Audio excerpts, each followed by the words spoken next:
கர்த்தருடைய பரிசுத்த நாமத்திற்கு மகிமை உண்டாவதாக. இந்த புதிய வருடத்தில் இந்த முதல் வாரத்தில் உங்களோடு பேசக்கூடிய ஒரு வாய்ப்பை, வேதத்தை தியானிக்கூடிய ஒரு வாய்ப்பை நீங்களும் கேட்கும்படியாக வந்திருக்கிறதுக்காக கர்த்தருக்குள் நான் மிகவும் நன்றியுடையவனாக உங்கள் அனைவரையும் வாழ்த்துகிறேன். லூக்கா எழுதின சுவிசேஷம் 12ஆம் அதிகாரம் 24ஆம் வசனத்தை யாராவது ஒருவர் சத்தமாக வாசிங்கள்.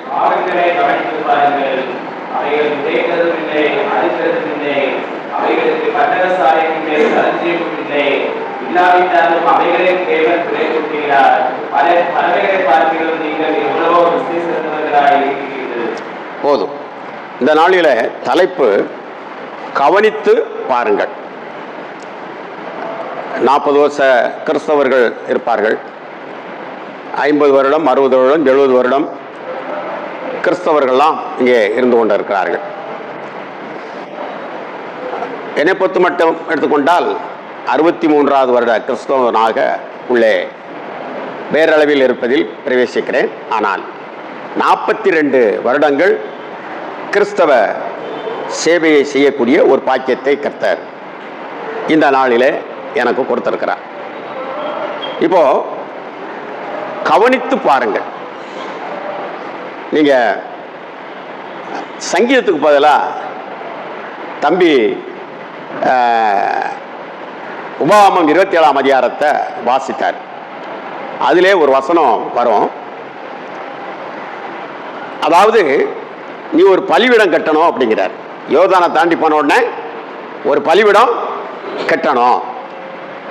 அந்த பலிவிடம் எப்படிப்பட்ட கல்லுனால கட்டணுமா? இருப்பு ஆயுதங்களால் செதுக்கப்படாத கல்லுகளால் கட்டப்படணும் அப்படின்னு சொல்லப்பட்டது. நல்லா யோசித்து பாருங்க. அதை சரியான முறையில் செதுக்கி செஞ்சா தானே நல்லா இருக்கும். ஏன் அவர் அப்படி சொன்னாரு அப்படிங்கிறதான் கவனித்து பார்ப்பது. புரியுதா உங்களுக்கு? இப்போ புரியுதா உங்களுக்கு? ஏன் அந்த பலிவிடத்தை கட்டும்போது அப்படி சொன்னார் அப்படின்னா, நீங்கள் இந்த சர்ச்சு ஆராதனை எவ்வளவு இதில் அடங்கியிருக்கு, இந்த ரகசியத்தை ஒரு நாளைக்கு நான் சொல்கிறேன். எப்படி இந்த சர்ச்சை பார்க்கணும். அந்த அங்கனுக்கும் ஒரு தூசி கிடந்ததுன்னா, எங்கள் தூசி கிடக்குன்னு ஒரு ஆளை சொல்லாமல் அந்த தூசியை எடுத்து போட்டு எரிசனும் போகணும்.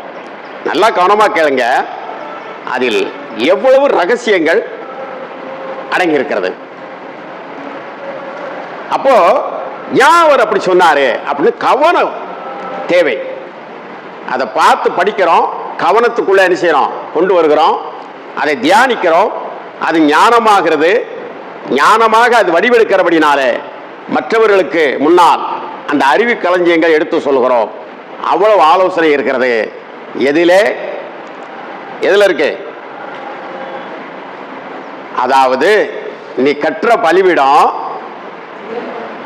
இருப்பு ஆயுதங்கள், அதாவது சம்மட்டி சுத்தியலால் அடித்து சைஸ் பண்ணி செய்யப்படாத கல்லால் செய்யணும்னா என்ன ரகசியம் அதில் இருக்கு? யாராவது உங்களுக்கு புரிஞ்ச நீங்க எழுதி ஒரு 1000 வரியில வேணாலும் எழுதுங்க, 10 வரியில வேணாலும் எழுதுங்க, 5 வரியில வேணாலும் எழுதுங்க. ஒரு நல்ல பிரைஸ் நான் உங்களுக்கு கொடுக்குறேன். இப்போ நம்ம தலைப்பு என்ன சொல்லப்பட்டிருக்கிறோம்? கவனித்து பாருங்கள். இப்போ நீங்க எப்படி கவனிப்பீங்க அப்படின்னு ஒரு சின்ன ஒரு செக்கப் பண்றேன் பாருங்க. எப்படிலாம் சொல்லிக் கொடுக்க வேண்டியது இருக்கு பாருங்க. இது என்னது? கிளாஸ். இது என்னது? தண்ணி.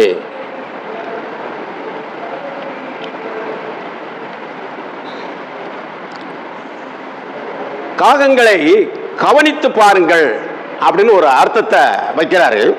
இதே இது மலைப்பிரசங்கத்தில் மத்தேயு சுவிசேஷம் 6ஆம் அதிகாரத்தில் நீங்க பார்த்தீங்க அப்படின்னா 26ஆம் வசனத்தில் ஆகாயத்து பட்சிகளை கவனித்து பாருங்கள் அப்படின்னு சொல்றாரு இல்லையா? கடைசியில் நீங்க இந்த லூக்கா சுவிசேஷத்தில் முடிக்கிற இந்த வசனத்தை 2ஆம் பாடத்தை முடிக்கின்ற பொழுது 32ஆம் வசனம் சொல்லுகிறாரு, பயப்படாதே சிறுமந்தையே உங்களுக்கு ராஜ்யத்தை கொடுக்க உங்கள் தேவன் பிரியமா இருக்கிறார்.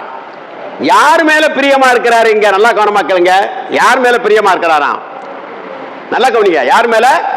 வசனத்தை கவனமா கவனித்து கேட்கிறவர்கள் மேல் அவர் பிரியமா இருக்கிறார். அதான் முக்கியம்.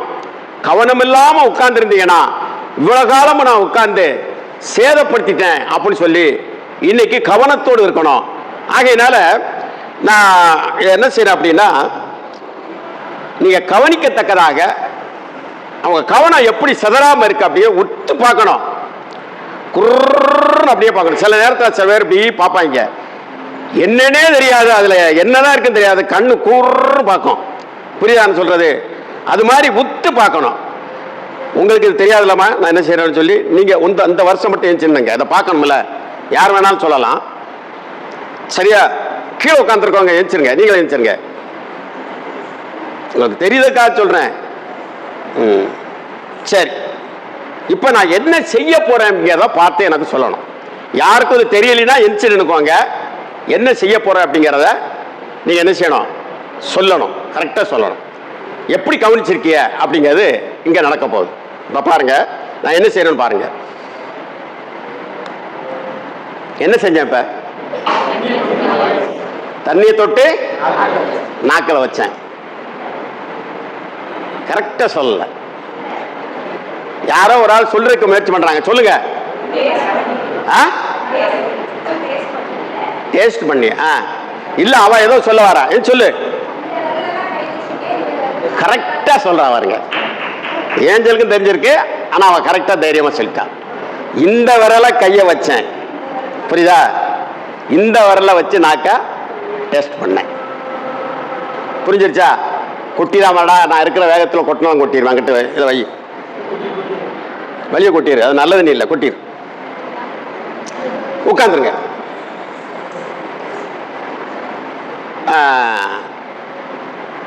கௌசல்யாவுக்கு இப்போ எனக்கு சில்லறை இல்லை, 100 ரூபா நான் பரிசு கொடுத்துட்றேன் சொன்னதுக்காக. சரியா? ஏன்னா எவ்வளோ மைன்யூட்டா கவனிச்சிருக்கா அதான் முக்கியம். இப்போ இவ்வளோ பேருங்கிற கூட இந்த கவனிக்கல. ஏஸ் பார்த்தியேன்னு சொன்னா, ஆனால் ஏஞ்சலுக்கு லைட்டாக தெரிஞ்சிருக்கு, தைரியமாக சொல்லலை. அப்போ புரிந்து கொள்ளுங்கள். அப்போ அந்த வசனத்தை பேசும்போது இவ்வளவு தூரத்துக்கு நீங்க கவனிக்கணும். அப்பதான் புரியும். அல்ல புரியாது. நம்ம மனசு எங்கேயாவது போயிடுச்சு அப்படின்னா புரியவே புரியாது. அப்ப நன்றா தெரிந்து கொள்ளுங்கள். காகங்களை கவனித்து பாருங்கள். இந்த அதிகாரம் 12ஆம் அதிகாரம் முழுவதும் நீங்க படிச்சு பார்த்தீங்கன்னா ஒரு தெளிவான ஒரு காரியம் திட்டவட்டமாக இருக்கும். ஆண்டவர்கிட்ட சொல்லுவாங்க, ஒருத்தன் அந்த கூட்டத்தின் நடுவில் அவர் பிரச்சனை பண்ணிக்கிட்டே இருக்கும்போது கூட்டத்தின் நடுவில் அவருக்கு நல்லா வேண்டியதுதான் அப்படிதான் இருக்கணும். அவர்கிட்ட பேசும்போது அவன் சொல்வான், என்னுடைய வழக்காளிக்கும் எனக்கும் சொத்து பிரச்சனை இருக்குது, ஒரு வழக்கு இருக்குது, நீ ரொம்ப நேர்மையா பேசிட்டு இருக்கிறாரு, அதை தீர்த்து வையும், எங்களுடைய வழக்கை தீர்த்து வையும். நீங்க எல்லாரும் சொல்றாங்க இல்லையா, மோசே இப்படி தீர்த்து வைக்க போய் தான் சிக்கல்ல மாட்டிக்கிட்டார். நல்லா தெரிஞ்சுக்கோங்க. ஒரு இளவரசன் ஆடு மேய்க்கானவனா மாறினதே ஒரு இப்படிப்பட்ட ஒரு வழக்கை அவர் தீர்த்து வைக்க போகும்போது சிக்கிக்கிட்டார். நல்லா கவனிச்சீங்கன்னா உங்களுக்கு புரியும். ஆண்டவர் சொன்னாரு, உங்களுக்கு உங்க வழக்கு இதுகளை பங்கு பிரிக்கிறதுக்கு அதுக்கா என்னை ஆண்டவர் நியமிச்சிருக்கிறாரு, அதுக்காக நான் வந்திருக்கிறேன் அப்படிங்கிறார்.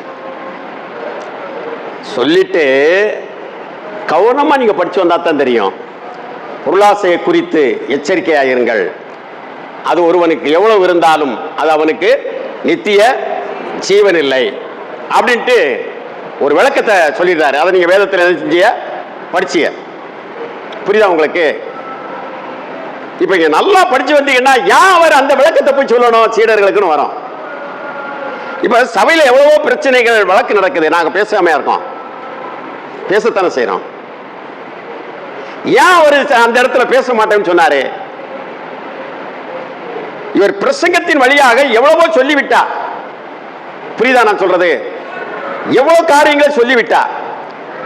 சொன்ன காரியங்களை அவன் உள்வாங்கி அதற்கு அவன் கீழ்ப்படியவில்லை.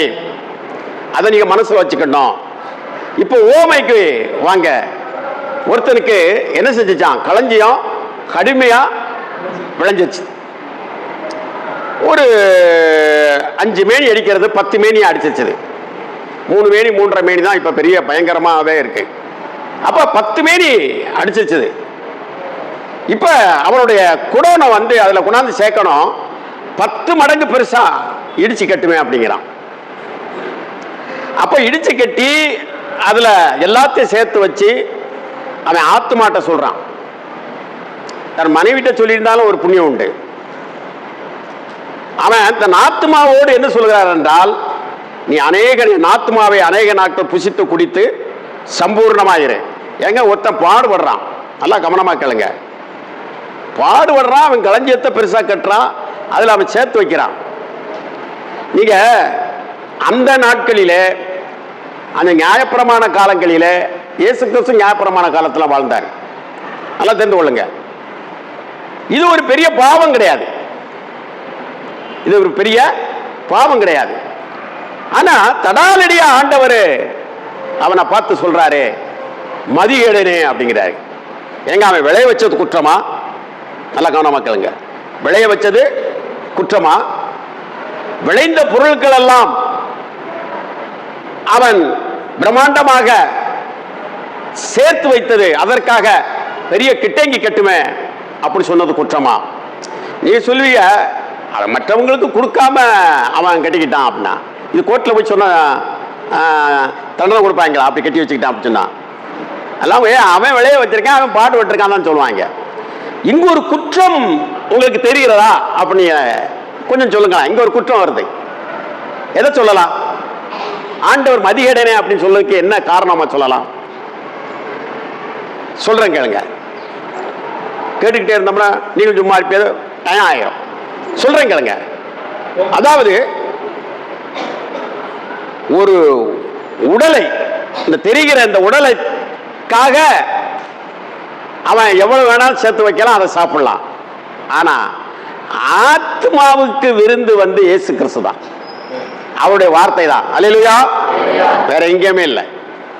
இப்ப ஆத்மாவை பார்த்து சொன்னா, என் சரீரமே புசித்து நல்லா திருப்தியாருன்னு சொல்லியிருந்தா கூட பரவாயில்ல. அல்ல மனைவியை பார்த்து சொல்லி இருந்திருக்கலாம், பிள்ளைகளை பார்த்து சொல்லி இருந்திருக்கலாம்.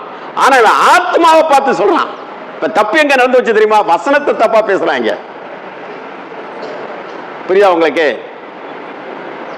நீங்க 1000 ரூபாய் கொடுத்தா ஆண்டவர் உங்களுக்கு 10,000 ரூபாய் கொடுப்பாருங்க. நேர பிரசங்கத்தை வேணா தம்பி ஒரு பக்கத்தில் போய் போட்டுக்கிட்டு இருக்காரு, நான் இன்னொரு பக்கத்தை போட்டு காட்டுறேன். 1000 ரூபாய் கொடுத்தா உங்க 10,000 ரூபாய் கொடுக்காருங்க. நீங்க 10ல் 1 தான் குடிக்கிய, அவரு உங்களுக்கு 10க்கு 10 கொடுக்கிறாரு. பெரிய பெரிய பிரசங்கியார் பேசுகிறார்கள். நல்லா தெரிந்து கொள்ளுங்க. நீங்க காணிக்க கொடுப்பது ஏதோ எதிர்பார்த்து கொடுத்தீங்கன்னா இந்த மதியான மாதிரி ஆயிரும். புரியுதா உங்களுக்கு? எதையுமே எதிர்பார்த்து கொடுக்க கூடாது காணிக்க. எங்க காணிக்க கொடுத்துட்டு என் பேர் வந்து கல்வெட்டுல வரணும் அப்படின்னு சொல்லி எவ்வளவு ஒரு அறிவீனமாக செயல்படுகிறார்கள் தெரியுமா? அவங்கெல்லாம் பார்த்து என்ன சொல்லாரு? மதிகேடனே அப்படிங்கிறாரு. நன்றாக நீங்கள் தெரிந்து கொள்ளுங்கள். நீங்கள் ஆண்டவரிடத்திலிருந்து ஏதோ பெற்றுக் கொள்வதற்காக கொடுக்கிறேன் என்று சொன்னால், நீங்க வட்டிக்கு கொடுப்பவர்களுக்கும் உங்களுக்கும் என்ன பிரச்சனை? ஆண்டவருக்கே வட்டி கொடுக்கிறீங்க, சர்ச்சுக்கு வட்டி கொடுக்கிறீங்க, அது மாதிரி ஆயிரும் அல்லவா? ஆண்டவருக்கு நான் ஏன் கொடுக்கிறேன்? அவருடைய ஊழியங்கள் நடைபெற வேண்டும், ஏழை எளியவர்கள் போஷிக்கப்பட வேண்டும், ஆலய பழுது பார்க்கப்பட வேண்டும். இந்த நாள் கூட ஒரு அருமையான சகோதரி துபாயில இருந்து ஒரு 10,000 ரூபாய் ஆலயத்திற்கு பராமரிப்புக்கு அனுப்பியிருந்தார்கள். அண்ணாச்சிட்ட கொடுத்தார். கேட்கல. அவங்க எதுவுமே அவங்க குடும்பமோ அவங்களோ இந்த சபையிலிருந்து எந்த நன்மையை எதிர்பார்க்கல, அன்பை எதிர்பார்க்கிறார்கள், அவ்வளவுதான். நல்லா தெரிந்து கொள்ளுங்க. அப்போ நம்ம ஆண்டவர்கிட்ட கொடுக்கிறதுனால அவர் எனக்கு நிறைய தருவாரு அப்படின்னு நினைக்காதீங்க. ஏன்னா அவர் ஜீவனையே நமக்கு கொடுத்துட்டாரு. புரியுதா உங்களுக்கு? அவருடைய ஜீவனே நமக்கு கொடுத்துட்டாரு. அதுக்கு ஈடா எதையுமே கொடுக்க முடியாது, எதையுமே செய்ய முடியாது. ஆக இப்படி தவறான முறையிலே நீங்கள் இவ்வளவு கொடுத்தால் இப்படி ஆகிவிடலாம். சில சாட்சிகளை நான் கேட்டிருக்கிறேன். நான் எனக்கு வராத பணம் இருந்து கொண்டே இருந்தது. பல கோடி ரூபாய் வர வேண்டியது இருந்தது. ஒருவன் கொடுக்க மாட்டேன் என்று சொன்னான். போகின்ற நேரமெல்லாம் என்னை தூக்கி தூக்கி போட்டு அடிப்பான், கொடுக்கவே மாட்டான். நான் எஸ்பிட்ட சொன்னேன், டிஎஸ்ட சொன்னேன், அங்கே சொன்னேன், டிஜிபிட்ட சொன்னேன், ஒன்னும் நடக்கல. இந்த ஐயாட்ட சொன்னேன், ஒரு ஐயாவை சொல்லுவான், மகனே உன் பணம் கிடைத்து விடும் என்று அவர் எனக்காக ஜெபம் பண்ணினார். அதற்கு நான் என்ன செய்ய வேண்டும் என்று சொன்னார். நீ பொருத்தனை பண்ணி ஜெபம் பண்ணு என்று சொன்னார். அப்படியானால் அவ்வளவு ரூபாய் கிடைக்கதா இருந்தால் நான் ஒரு 5 லட்சம் ரூபாய் கொடுத்து விடுகிறேன் என்று சொல்லி பொருத்தனை பண்ணினேன். கிடைச்சிருச்சு 5 கோடி ரூபாய். 5 கோடி ரூபாய் கிடைக்கிறதுக்கு நீ நினைஞ்சிருக்க, 5 லட்சம் ரூபாய் கொடுத்து வட்டி வாங்கியிருக்க. உனக்கு அறிவு இருக்குதா? உனக்கு என்ன மாதிரி இருக்கான்னு கேட்கிறேன், சொல்லு. எந்த அடிப்படையில் ஆண்டவருக்கு நீ காணிக்க கொடுக்கிறாய்? 32 வருஷமா பிரசங்கம் பண்ணுகிறனே, நீ பிரசங்கத்தை ஒழுங்கா கேட்டிருக்கியா? யோசித்துப்பா, சிந்தித்துப்பா. என்னத்தான் கேட்க முடியும், வேற யாரை கேட்க முடியும்? வேற யாரும் கேட்டா நீங்க என்னத்தையாவது ஒண்ணு சொல்றீங்களே. பிரியமானவர்களே, அப்ப ஆண்டவருக்கு இந்த நல்ல ஒரு அருமையான அந்த உபாம புஸ்தகத்தில் இந்த 27ஆம் அதிகாரம் அவ்வளவு அழகான வடிவமைக்கப்பட்ட வார்த்தைங்க. எங்க நம்ம புத்தாண்டுக்குள்ள வந்துட்டோம், புது வருஷத்துக்குள்ள வந்துட்டோம். 5 நாளா ஆயிடுச்சுங்க. நம்முடைய சிந்தனை இப்பொழுது எப்படி இருக்கிறது? ஆண்டவரை எந்த அடிப்படையில் நம்ம பார்க்கிறோம்? நல்ல கவனமா கேளுங்க. எந்த அடிப்படையில் பார்க்கிறோம்? நிறைய பேர் வாய தப்பா நீங்க பேசாதீங்க. எப்பயும் ஒரு டெட்டால் பாட்டிலாவது கையில் எடுத்துக்கிட்டே போங்க. நம்ம கொடுத்தாத்தானே ஆசீர்வதிப்பாரு, நம்ம கொடுத்தாத்தானே ஆசீர்வதிப்பாரு, நம்ம கொடுத்தாத்தானே ஆசீர்வதிப்பாரு. நீ உயிரோட இருக்குது, ஜீவனோட இருக்குது, போன கொரோனாவில் போய் சேராம இருப்பது, இது அவர் ஜீவனை கொடுத்ததுங்க. அதுக்கே நன்றி சொல்ல மாளாது. அவ்வளவு அவர் நமக்கு செய்திருக்கிறார். ஆகவே நான் மனிதனிடத்தில் எதையும் கேட்பதில்லையே சொல்றார் ஆண்டவர். எனக்கு ஏதாவது தேவைன்னு கேட்டிருக்கேனா? தாவீது இந்த ஆலயம் கட்ட போகும்போது சொன்னாரு, எனக்கு வேணும்னு கேட்டானா? நான் மனிதன்ட்ட எதுவுமே கேட்க, எல்லாம் அவருடைய சிருஷ்டிப்பு. நான் போன தடவை பிரசங்கம் பண்ணும் போது கூட சொன்னேன், ஒரு பெரிய பிளாட்டினம் கட்டி உழப்போதான் பூமியில சொல்லிட்டு இருக்கான் விஞ்ஞானி. ஒவ்வொரு நபரு, ஒவ்வொரு சின்ன பிள்ளைகளுக்கும் எவ்வளவு இது இருக்கான்? 10 லட்சம் கோடி ரூபாய்க்குள்ள மதிப்பு. ஒரு பிள்ளைக்கு நீங்க 10 லட்சம் கோடி ரூபாய் கொடுத்து கல்யாணம் முடிக்கிறதுக்கு நகை போடலாம். ஒண்ணு உழப்போதான். அதுக்கு முன்னால புடின் அணுகுண்ட போட்டுறாரு நம்ம தெரியல, காலில் விட வந்துகிட்டு இருக்கு செய்தி. பிரியமானவர்களே, நன்றாக யோசித்து பாருங்கள். நான் எதற்காக ஆலயத்துக்கு வர? ஏதாவது ஒரு தயாராகி நீங்க வர்றீங்களா? ஏதாவது தயாராகி வர்றீங்களா ஆலயத்துக்கு? நாளைக்கு ஞாயிற்றுக்கிழமை நைட்டே காலையில் விளக்குற பாத்திரத்தை நைட்டே விளக்கி போட்டுருங்க அப்படிங்கிறேன். சீக்கிரமா கிளம்ப முடியும், இல்லை கிளம்ப முடியாது. எப்பயாவது ஒருக்கா பிரச்சனைகள் வந்துடலாம், ஒரு தடங்கள் ஏற்பட்டுடலாம். அதை நான் தப்புன்னு சொல்ல வரல. எக்காலமும் அந்த தடங்கள் வந்து கொண்டே இருந்தால் நீ சரியில்லை. எக்காலமும் அப்படி இருந்துக்கிட்டு நீ என்ன சரியில்லை. உன் ஜீவியத்தை நீ திரும்பி பாரு. என்ன ஜெபம் பண்ணா நடக்காதுங்க. தலகீழமாக குதித்து ஜெபம் பண்ணுவேன் சொன்னால் நடக்காது. வசனத்தை கவனமாக கவனித்து கேட்டுப்பா, அதை குறித்து சிந்தியுங்கள். வேதத்தை கேளாதவருடைய ஜெபம் எனக்கு அருவருப்பானது என்று சொல்லுகிறார் ஆண்டவர். அப்படிப்பட்ட ஜெபத்தை நான் விரும்புகிறதில்லை என்று சொல்லுகிறார். ஆண்டவரிடத்தில் ஒரு விண்ணப்பத்தை வைப்பார்கள் கடைசி நேரத்தில். அது ஜெபம் போலதான் இருக்கிறது. அது என்ன விண்ணப்பம் என்றால், ஆண்டவரே உம்முடைய நாமத்தினாலே அற்புதங்களை செய்தோம். பல நபர்களுக்கு நான் என்னுடைய படங்களிலே அதை அதிகமாக உதவிகளை செய்தோம், பசித்தவனுக்கு உணவு கொடுத்தோம், எல்லாம் நாங்கள் செய்தோம், அதை செய்தோம், இதை செய்தோம். ஆனால் எங்களுடைய பெயர் ஜீவ புஸ்தகத்தில் இன்னும் வாசிக்கப்படவில்லையே என்ற ஒரு கேள்வி, ஒரு விண்ணப்பம், ஒரு ஜெபத்தை போல் எழுப்புவார்கள். வேதம் சொல்கிறது, அக்கிரம செய்யக்காரர்களே என்னை விட்டு அகன்று போங்கள் என்று சொல்வேன் என்று சொல்கிறார். என்ன தெரியுமா, இவ்வளவு காலம் பிரசங்கம் பண்ணியும் நீ கர்த்தருடைய வார்த்தையை கவனித்து கேட்டு அதன்படி செய்வதற்கு இப்படி இரண்டு நோயாளிகள் எப்பொழுதும் கத்திக் கொண்டிருக்கிறார்களே, அவருக்கு எலும்பு க்ளோஸ், எனக்கு எலும்பு க்ளோஸ், எங்களுக்கு உதவியா இருக்கிற அசையானாசுக்கு எலும்பு க்ளோஸ். நல்லா தெரிஞ்சுக்கோங்க. எப்படி கத்துகிறார்களே, கதறுகிறார்களே, நான் எப்படி ஆயத்தமாயிருக்கிறேன். ஏங்க நல்லா கவனமா கேளுங்க. ஆமா, இந்த கிறிஸ்துமஸுக்கு நீங்க என்ன சேலை எடுத்து கொடுத்தீங்க? ஒரு பூ உண்டா, பொட்டு உண்டா, ஒரு சந்தனம் உண்டா? அதுல அங்க பாருங்க, அந்த அந்த பக்கத்துல, அந்த மேற்கு பக்கத்துல, கிழக்கு பக்கத்துல, பக்கத்துல வடக்கு பக்கத்துல உட்கார்ந்து இருந்த அந்த சகோதரி எப்படி சேலை உடுத்திட்டு வந்தாங்க? அதை மட்டும் உன் குடும்பத்துல உன் கணவன்கிட்ட சொல்லி சாதிக்க முடியல? சாதிச்சிருக்கீல்ல? சாதிக்க முடியுதா, முடியலையா? கர்த்தருடைய சமூகத்தில் வந்து அவருடைய வார்த்தையை கேட்டு அதன்படி ஜீவிப்பதற்காக உங்களுடைய வாழ்க்கையில ஏன் கேட்க முடியவில்லை? ஏன் காகத்தை பார்க்க சொன்னாரு, ஆகாயத்து பட்சிகளை பார்க்க சொன்னாரு? அது விதைக்கிறதும் இல்லை, அறுக்கிறதும் இல்லை. இந்த வருஷத்தை நீங்க நல்லா எடுத்துக்கோங்க. நீங்க சுகமா வாழ்வீர்கள், சமாதானமாக வாழ்வீர்கள், சந்தோஷமாக வாழ்வீர்கள். இதை கவனமாக கேளுங்கள். அவர் சொல்லுகிறார், அவைகள் விதைப்பதும் இல்லை, அறுப்பதும் இல்லை. ஆனாலும் அவையில் உங்கள் பரமபிதா என்ன செய்கிறாராம்? பிழைப்பூட்டுகிறார். அவர்களிலும் விசேஷித்தவர்கள் நாம். அவருடைய ஆவி, அவருடைய ஜீவன் ஓடிக்கொண்டிருக்கிறது. அவர் ஈண்டெடுத்த கொல்கதாவிலே, கல்வாரி சிலுவையிலே ஈண்டெடுத்த பிள்ளைகள் நாம். இந்த பறவைக்கு செய்வதை விட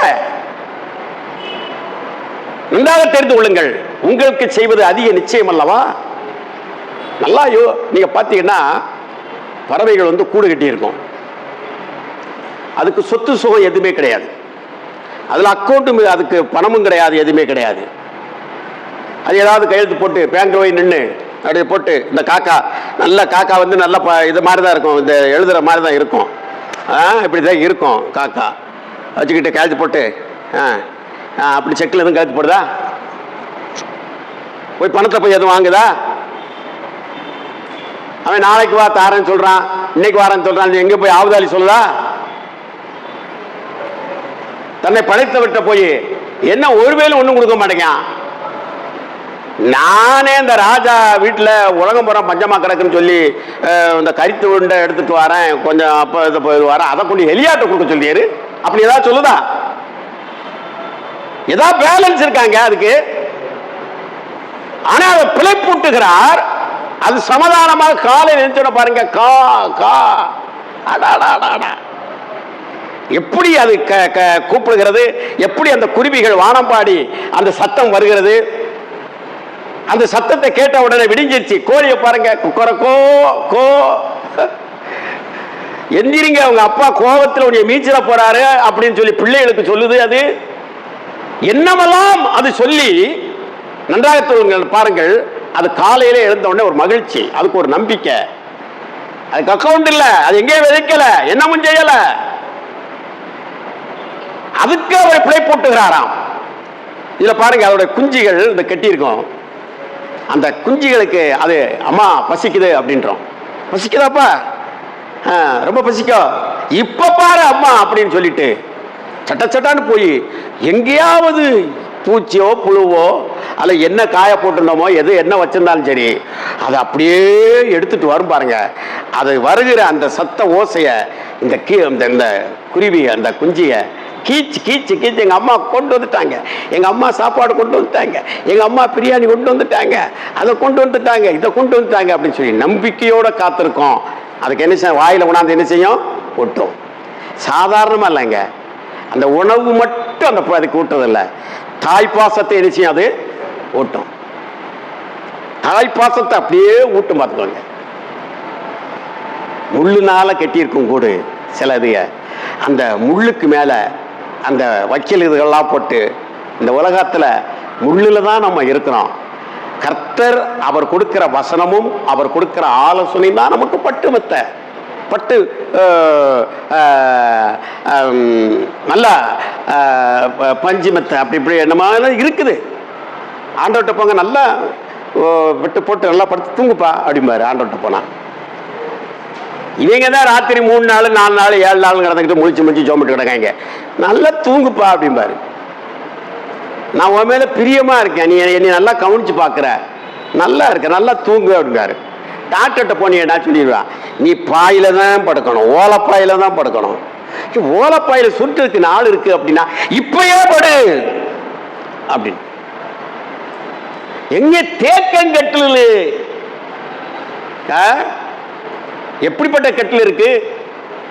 ஈட்டி மரத்தில் செஞ்ச கட்டில் இருக்குது, சந்தன மரத்தில் கட்டின கட்டில் இருக்குது. இப்படிப்பட்ட கட்டிலாம் நாங்க வச்சிருக்கிறோம். என்னைய போய் பாயில படுன்னு சொல்றியே அப்படின்னு சொல்லி டாக்டரை கேட்டா, பாரு ஒழுங்கா போய் படு. அருமையான தலையானம் இருக்கும், அப்படியே கனவு காங்கிற மாதிரி. தலையானம் வைக்க கூடாதுன்றாங்க. நல்ல வீட்டில் எல்லா வசதியும் இருக்கும், ஏர் கண்டிஷனை போடாத அப்படிம்பார். சளி பிடிச்சிரும், நுரையீரல் பாதிக்கப்பட்டிருக்குது அப்படின்வாங்க. எல்லா வசதியும் இருக்கிற வீட்டில் களிச்சாப்பிடு, இவ்வளவு காரியங்களை செய்வார்கள் பாருங்க. ஆனா நீங்க நல்லா யோசித்து பாருங்க, இதெல்லாம் அந்த ஆகாயத்து பறவைகள் இதை குறித்து ஏதாவது நினைச்சதா? அது இதை சாப்பிடக்கூடாது அதை சாப்பிடக்கூடாது ஏதாவது இருக்கிறா?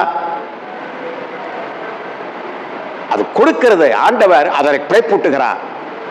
அவர் கொடுக்கிற ஆகாரத்தை, அதைத்தான் ஆண்டவர் சொன்னாரு. நீங்க மத்திய 6ஆம் அதிகாரத்தில் வாசி பார்த்தீங்கன்னா, ஜெபம் பண்ணுவது எப்படி அப்படிங்கிறதுல சொல்லுவாரு, அன்றன்றுள்ள ஆகாரத்தை எங்களுக்கு அன்றன்று தாரும். இதை யாரு முழுசா விசுவாசிக்கிறாங்க அப்படின்னா, எனக்கு தெரிஞ்ச அளவில் சொல்றேன், என்னுடைய கண்கள் பார்த்தளவில் யாருமே இல்லை, நானுமே இல்லை. ஆனா இதெல்லாம் பெரிய தப்பு, பார்த்துக்கோங்க. உங்களுடைய அக்கௌண்டில் எவ்வளவு ஏறிக்கிட்டே போகுதோ அவ்வளவு ஒருத்தன் கீழே ஏழை ஆகிக்கிட்டே இருக்கான். அதை யாராவது யோசிச்சிருக்கீங்களா? உங்களுக்கு நீ எவ்வளவு இடம் வாங்கி போடுதியோ, இடம் இல்லாமல் வீடு கட்ட முடியாமல் ஒருவன் அலைந்து கொண்டிருக்கிறான். உன்னால் நீ 5 ஏக்கர் வாங்கி போட்டால் 50 பேர் வீடு இல்லாமல் உன்னால் இருக்கிறான். நம்ப முடிகிறதா? நம்பினால் மனிதர்கள், நீங்கள் நம்பினால் மனித மூளை இருக்கிறது, இல்லை என்றால் மனித நேயம் அற்ற மூளை தான் உங்களுக்கு இருக்கிறது. மறைத்து சொல்ல என்ன இருக்கிறது? கர்த்தருடைய வார்த்தையை. பெரிய கோடீஸ்வரனாகவும் கொள்ளையடித்து முன்னேறி பிரமாண்டமான ஊழியக்காரனா ஆகிவிட்டு என்ன பரமண்டல ஜெபத்தை சொல்லல? பரமண்டல ஜெபத்தை சொல்லாம முடிச்சுட்டாரு இவரு. படபடப்பு அடிக்குது நெஞ்செல்லாம், எனக்கு படபடக்குதான் அவங்களுக்கு. ஒத்த வார்த்தைக்கு பரமண்டல ஜெபத்தை கீழ்ப்படிஞ்சிருக்கியா? நான் கேட்கிறேன், ஒரு வார்த்தை கீழ்ப்படிஞ்சிருக்கியா? ஆனா கையை தீக்க சொல்லல, கீழ்ப்படிஞ்சிருக்கியா? நீங்க யோசித்து பாருங்க. அன்றன்று உள்ள அறத்தை எங்களுக்கு அன்றன்று தாரமும் பைபிள்ல இருக்குது. நம்ம எப்படி இருக்கிறோம்? காகத்தை பாருங்கிறாரு, எல்லாம் இந்த காரியங்களாம் அவர் சொல்லி வருகிறார். வீடுகளை பற்றி சொல்றாரு, பெரிய பெரிய அலங்காரமெல்லாம் வீடு கட்டுறத சொல்றாரு. இப்படியெல்லாம் போவாங்க, போய் முன்னால போய் நின்று ஏலிவேஷன் இப்படி பண்ணணும், அதை அப்படி பண்ணணும், இப்படி வளைக்கணும் அந்த வீட்டை, அதுல இதை போடணும், இப்படி போடணும், என்னென்னலாமோ சொல்லுவாங்க. பார்த்துக்கோங்க, நீங்க பார்த்துருக்கலாம் இந்த வீடு கட்டும் போது. இங்க இவர் ஒரே வார்த்தையில சொல்லிடுறாரு, காட்டு புஷ்பத்தை பார்த்தீர்களா? புல்லுகளை சொல்றாரு. நீங்க சில இடத்துகளுக்கு நீங்க போய் பாருங்க, என்ன அழகா இருக்குங்கிறிய, பனி அதுல விழுந்திருக்கும் பாருங்க, அந்த பூவில் அந்த பூ அதை பூத்து அது இருக்கக்கூடிய அதை பார்த்தீங்கன்னா அவ்வளோ அழகா இருக்கு. எந்த மனுஷனாலும் செய்ய முடியாதுங்க, இயற்கையால செய்ய முடியாது. அவ்வளவு அழகா அந்த காட்டு புஷ்பங்கள், அந்த புல்கள் பூக்கின்றன. உலகத்திலேயே பெரிய ஞானியாக இருந்த சாலமோன், ஞானம் இருந்தால் ஒரு மனிதன் எல்லாவற்றையும் சாதிக்க முடியாது, பணம் வேண்டும். பணமும் அதிகமாக, உலகத்தில் மிக அதிகமாக, உலகம் முழுவதும் கப்பம் கட்டக்கூடிய அளவிலே இருந்த ராஜா, பணமும் ஞானமும் இருந்தால் மட்டும் போதாது, எல்லாரையும் அடக்கக்கூடிய தைரியமும் வேண்டும், ராஜமேன்மை. அவருடைய தகப்பன் அவருக்கு எதிரே இல்லாமல் சாலோமனை அவர் அங்கே வைத்திருந்தார். உங்களுக்கு ஞாபகம் இருக்கிறதா?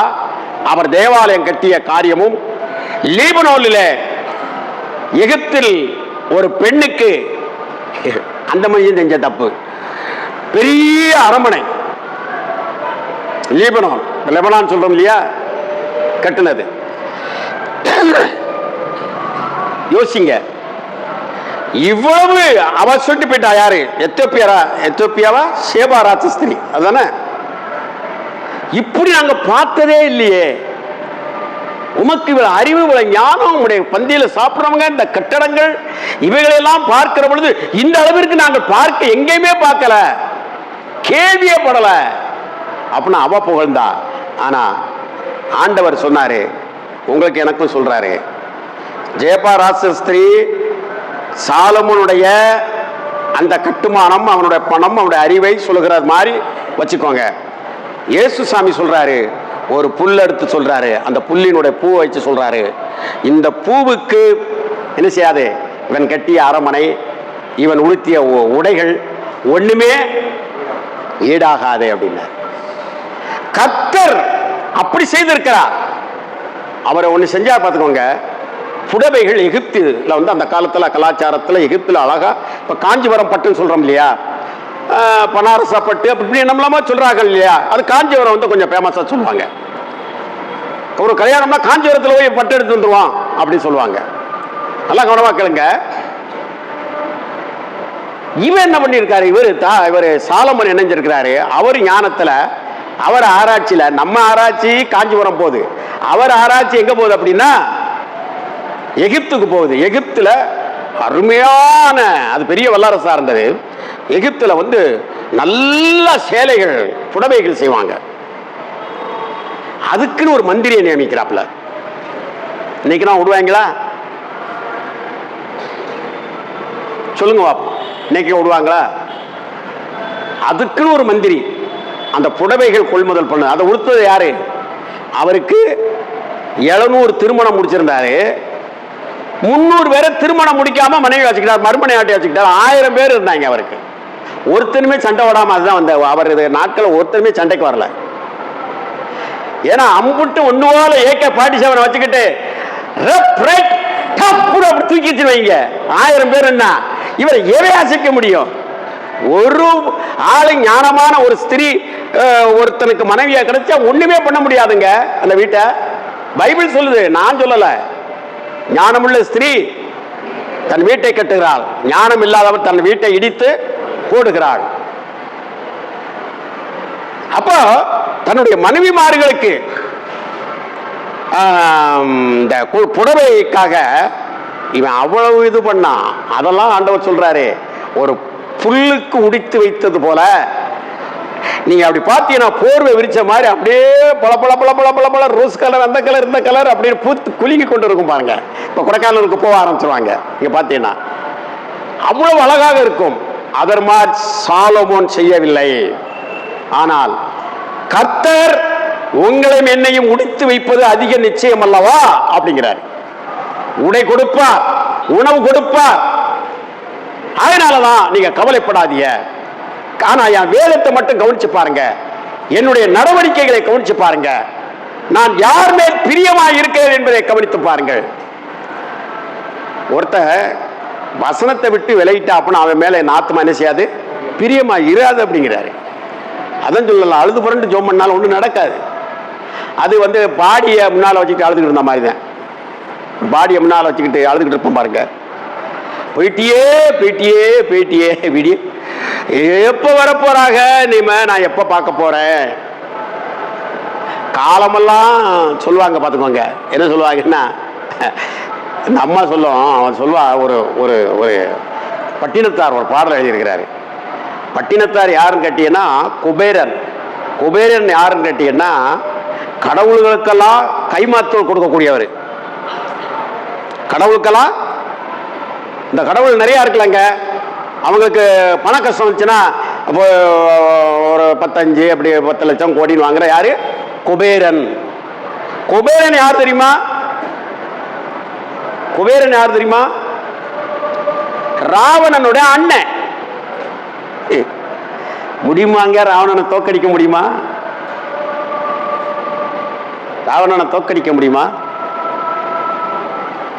அந்த குபேரன் என்ன செய்யறாருன்னா மனித அவதாரமாக வர்றாரு. அவர் தாங்க பட்டினத்தார். புரியுதா உங்களுக்கு? அவர் தான் பட்டினத்தார். அவர் ஒரு பாடலை பாடுறார்.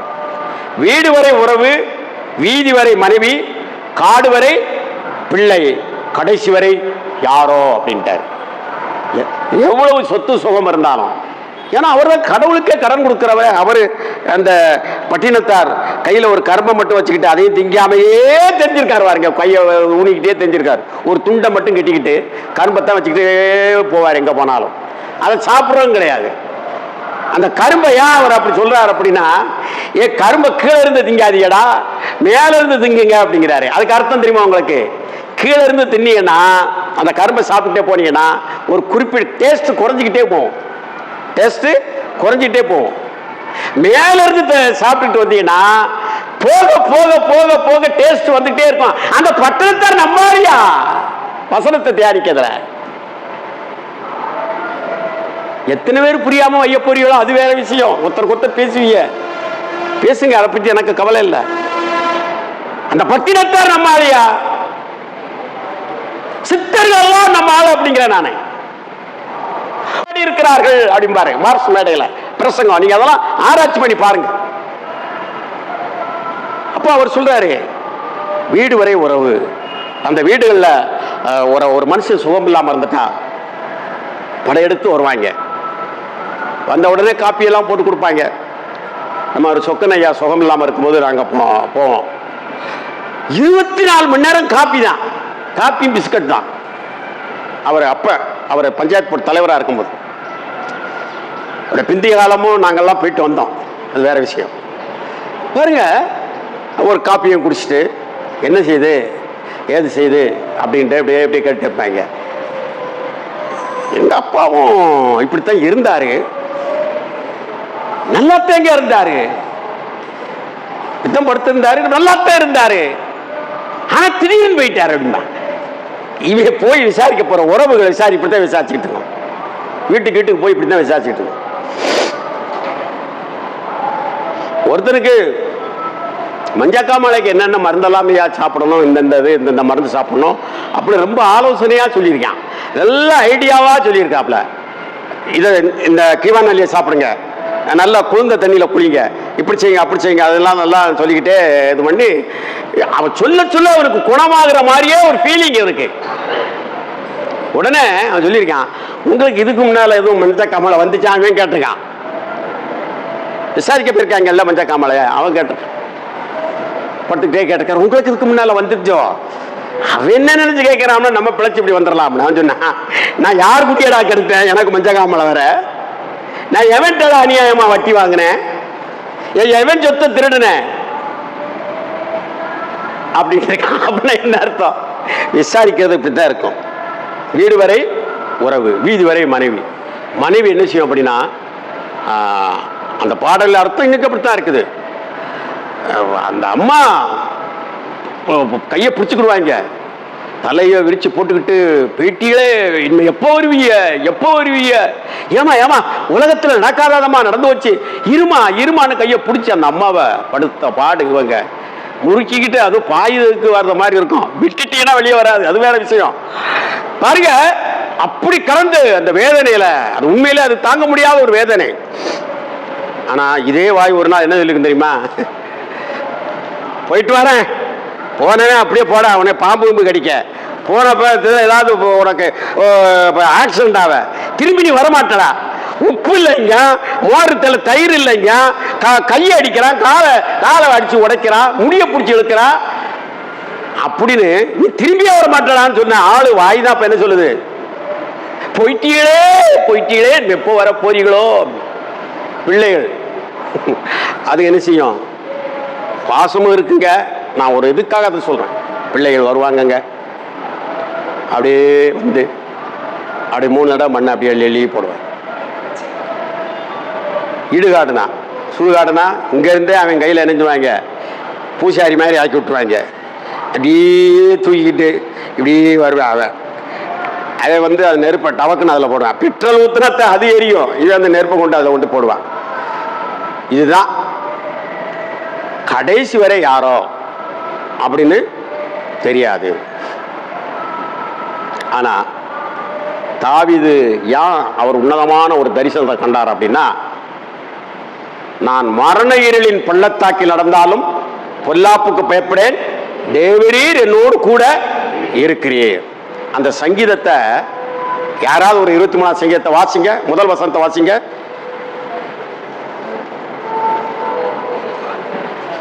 கர்த்தர் என் மேய்ப்பராய் இருக்கிறார். அந்த சங்கீதம் ஆரம்பிக்கும் போது அவர் நம்மளை வழி நடத்துவாரா, முன்னால போறாரு. புரியுதா உங்களுக்கு? நல்ல வேலை வாய்ப்புகள் இதெல்லாம் செய்யும் போது வயதாயிருச்சு. இப்ப கடைசி வசனத்தை வாசிங்க. ஆமா, அவர் சொல்றாரு பாருங்க, இந்த வயதான காலகட்டங்கள் வரும்போதெல்லாம் என் ஜீவனுள்ள நாளெல்லாம் எனக்கு நன்மையும் கிருபையும் என்னை தொடரும், தொடர்ந்துகிட்டே வரும். நல்லா தெரிந்து கொள்ளுங்கள், தொடர்ந்து கொண்டே வரும். இந்தியாவிலே தமிழ்நாட்டில் ஒரு நல்ல ஒரு முதல்வர் இறந்தார். நான் சொல்றது ஒரு 35 வருஷத்துக்கு, ஒரு 1987 அந்த காலகட்டங்கள் வைங்களேன். நம்ம காலத்துக்கு முன்னால முட்டையெல்லாம் போட்டுக்கிட்டு இருந்தாங்க.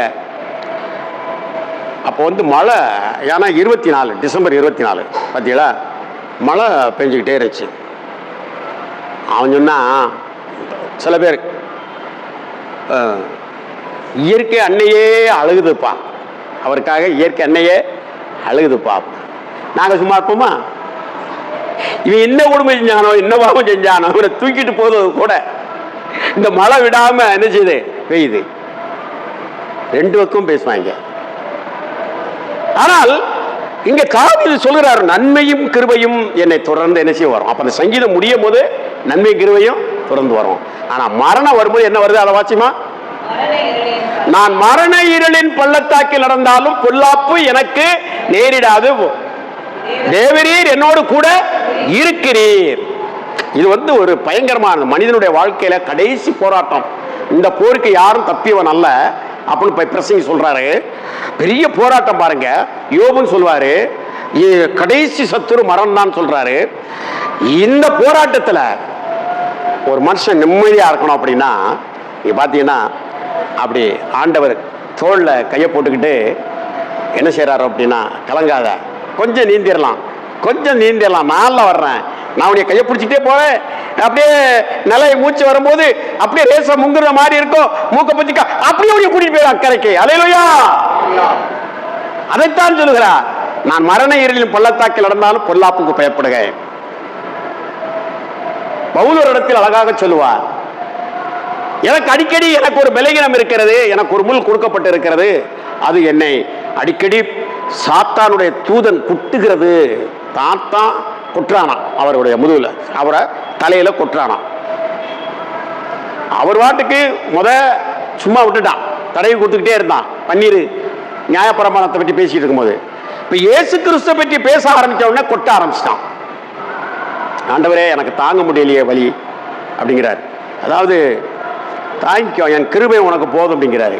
அப்போ சொன்னார், 3ஆம் வானத்துக்கு போனது, அது போன இது போனதோட இதை விட அவர் பெருமையா நினைக்கிறது, எப்ப சாத்தான் குற்றானோ அப்ப அவர் என்ன செய்யறாரு, ரொம்ப மகிழ்ச்சியா இருக்காரு. ஏன் தெரியுமா, அவருடைய கிருபை என்ன செய்தான் கூட உட்கார்ந்துக்கிறது. அப்ப உங்களுக்கு எப்பெல்லாம் அதிகமான கஷ்டங்கள் இந்த ஆண்டிலே வந்து விட்டோமே, வராது என்று நினைக்காதீர்கள், வரும். ஆனால் உங்களோடு பிரயாணம் பண்ணுகிறவர் ஆண்டவர். இந்த ஆண்டை அதை மனதில் வைத்துக் கொள்ளுங்கள். நாங்க சின்ன பிள்ளையில படிக்கும் போது பாத்தீங்கன்னா அந்த காலத்துல இந்த பாப்பா மாதிரி இந்த இவங்களோட சின்ன பையங்களா இருக்கும்போது படிக்கும் போது பாத்தீங்கன்னா இந்த வாய்ப்பாடு சொல்லுவாங்க. ஒன்று சொல்ல ஒன்று மாவட்டம் 1 2 2 கொஞ்சம் சத்த குறையாச்சாலும் வாத்தியார் வந்து அடிப்பாரு. அப்படிப்பட்ட ஆளு இருந்திருக்காங்க வாத்தியார் தான் காலத்துல. அவங்க இருந்திருக்கா பாருங்க. வரிசை கணக்கு சொல்லிட்டு ஏதாவது சின்ன சின்ன கணக்குகள் இது சொல்லுவாங்க. ஜபரத்தன் சொல்லு, நீ சொல்லு, நீ சொல்லு, நீ சொல்லுன்னு சொல்லிட்டு வரும்போது ஒருத்தன் தப்பா சொல்லிட்டான். இங்க அடுத்தவன் ரைட்டா சொல்லுவான்ல, ரைட்டா சொன்னவன டே அந்த தப்பா சொன்னவன் தலையில குற்றா வாங்கிட்ட அப்படிம்பாரு. என்ன செய்வான், ஓங்கி நங்குன்னு கொட்டுவான். மவனே இரு அப்படின்னா அவனுக்கு 1 வருஷம்னாலும் விட மாட்டாங்க. அவன் கோபத்திலே இருப்பான். ஒரு நாள் இவன் தப்பா சொல்லிடுவான், அவன் ரைட்டா சொல்லிடுவான். இவனுக்கு என்ன இருக்கு, கோபம் இருக்குது. குற்றாவன அப்படின்ன உடனே இங்க பாருங்க இப்படி தேப்பான் ட்ரௌசர்ல. இப்படி தேய்க்கிறதுல இங்க பாதி கிழிஞ்சுக்கிட்டு போயிடும். நிறைய பேர் ட்ரௌசர் கிழிஞ்சுதான் கிடக்கும். ஏங்க உண்மையில நானும் அப்படி கிழிஞ்ச ட்ரௌசர் தான் போட்டுக்கிட்டு நிறைய தெரிஞ்சிருக்கேன். அதாவது வீட்டில் தச்சு நம்ம கொடுக்க போடுவோம். நம்மளே இப்படி தேய்ச்சிக்கிட்டு ஓங்கி அதை கொட்டினடான்னு ஒரு கொட்டுறது. இயேசு கிறிஸ்துவ பிரசங்காத அவரை தமஸ்குக்கு போற பாதையில பார்த்தேன்னு சொல்லாத. எத்தனை தடவை சொல்றது உன்ட்ட, நீ கேட்க மாட்டேன்னு சொல்ற அப்படின்ட்டு ஓங்கி கொட்டுவாங்க. யார பவுல. அவர் சொல்றாரு, அந்த வேதனையை விட, அந்த சோதனையை விட, அந்த வியாதியை விட இயேசு என் பக்கத்தில் வந்து உட்கார்ந்துக்கிறாரு. அவர் அனல் அடிக்கும், என்னை பிடித்துக் கொள்வாரு. அந்த சுகம் இருக்க, அந்த சுகம் எல்லாம் இந்த பாடுகள் ஒண்ணும் செய்ய முடியாது. அதான் கிறிஸ்தவ ஜீவியம். இப்படித்தான் நீங்க 2025 பார்க்கணும். ஆண்டவரே நீர் எப்பயும் என்னோட தான் இருக்கணும். அவரோட இருக்கணும். நம்மளால பாவம் செய்ய முடியாது. அது ஒரு பெரிய சிக்கல் நமக்கு. அவரு நம்மளோட இருந்துட்டே இருக்கணும், பாவமே செய்ய முடியாத. இந்த வருஷத்துல நீங்க நாளைக்கு நீங்க 6ஆம் தேதி அற்புதம் உங்க வாழ்க்கையில நடக்கணும் அப்படின்னா, அதிசயம் நடக்கணும் அப்படின்னா, இப்ப கவனம் அந்த பிரசங்கத்தை கேளுங்க, நடக்கும். அப்படித்தானே சொல்றாங்க. அதைத்தானே இப்ப நம்ம தம்பி மாத்தி படிச்சது நம்ம படிச்சு பார்க்கிறோம். அப்ப பிரியமானவர்களே, இந்த காரியங்களை மனதில் வைத்துக் கொள்ளுங்கள். அந்த காகம் என்ன செய்கிறது, பறந்து வருகிறது. பட்சிகள், ஆகாயத்து பட்சிகள் பறந்து வருகிறது. அது அந்தரத்தில் நான் இருந்து கொண்டு இருக்கிறது. அது தனக்கென்று சொல்லி இடம் வாங்கி போடவில்லை, எதுவுமே செய்யவில்லை. ஆனால் அது மகிழ்ச்சியாக இருக்கிறது, சந்தோஷமாக இருக்கிறது. ஒவ்வொரு காலை பொழுதும் பார்த்து கடன்காரன் வந்து விடுவான் என்று பயப்படுவதில்லை. ஒவ்வொரு காலை பொழுதும் பார்க்கிற பொழுது எனக்கு இப்போது சரியான எனக்கு வருமானம் இல்லை என்று கவலைப்படுவதில்லை. ஏனென்றால் படைத்தவர் மேல் அந்த பட்சிகள் கவனத்தை வைத்திருக்கிறது. படைத்தவர்கள் மேல் அந்த பட்சிகள் கவனத்தை வைத்திருக்கிறது. ஆகவே நம்முடைய வாழ்க்கை பயப்படாமல், கவலைப்படாமல் இந்த 2025 ஆண்டு சரியாக உங்களுக்கு இருக்க வேண்டும் என்றால் வசனத்தை மாத்திரம் கவனமாக நீங்க கேளுங்க. அது எப்படி ஜெபம் பண்ண சொல்லுதோ அப்படி ஜெபம் பண்ணுங்க. அது எப்படி நன்மை செய்ய சொல்லுதோ அப்படி செய்யுங்க. அது அவர் என்ன கொடுக்கிறாரோ அதை இன்றைக்கு எனக்கு கர்த்தர் கொடுத்தது இதுதான் அப்படி என்று சொல்லி நீங்கள் அதை அப்படி வாங்கிக் கொள்ளுங்கள். சமாதானமாக இருங்கள். பவுலை போல சொல்லுங்கள், நான் மன ரம்மியமாகவும் இருக்க எனக்கு தெரியும், குறைவு வரவும் எனக்கு தெரியும், நல்ல ட்ரெஸ் போடவும் தெரியும், ட்ரெஸ்ஸே இல்லாத சூழ்நிலை கிழிந்த ட்ரெஸ் கூட எனக்கு வந்ததுண்டு. என்னை இந்த உலகம் கசைக்கு பிழிஞ்சு கச்சிப்பை போல தூக்கி வீசினாலும் நான் என் கர்த்தருக்குள் ஒருபோது ஒரு அன்பை விட்டு என்ன மாட்டேன், எனக்கு பிரிவு கிடையாது. ஏன்னா அவன் என் கூட இருக்காது. கிறிஸ்து இயேசு அன்பில் இருந்து பிரிக்க யாரால் கூடும்? கிறிஸ்து இயேசு அன்பில் இருந்து பிரிக்க யாரால் கூடும்? உயர்வோ தாழ்வோ துன்பம் பசியோ முற்றும் ஜெயம் நான் பெற்றிடுவேன். சிலுவை மீதே தொங்கிய இயேசு என்னில் அன்பு கூர்ந்தார். பிரியமானவர்களே, தன் ஜீவனை அப்படியே கொடுத்தவர். ஒரு பச்சி தன் குழந்தைக்கு ஆகாரம் கொடுக்கின்ற பொழுது அது கஷ்டப்பட்டு கொண்டு வந்தனே என்று அங்கலாய்த்து அது கொடுப்பதல்ல. என் பிள்ளைக்கு பசி எடுத்து விட்டது, எனக்கு இதை தேவன் கொடுக்க செய்தார் என்று அது கொடுக்கின்ற பொழுது பசியும் போகிறது, பாசமும் கிடைக்கிறது. ஆகவே வசனத்தை கவனித்து நீங்கள் பாருங்கள், அதன்படி செய்ய முயற்சி எடுங்கள். உங்களுடைய ஜெபம் வித்தியாசமாக இருக்கும், உங்களுடைய வாழ்க்கை வித்தியாசமாக இருக்கும். ஆகவே கவனித்து பாருங்கள் என்ற தலைப்போடு உங்களை அன்போடு இந்த 2025 வாழ்த்துகிறேன். கர்த்தர் நம்மோடு இருப்பாராக. ஆமென், ஆமென்.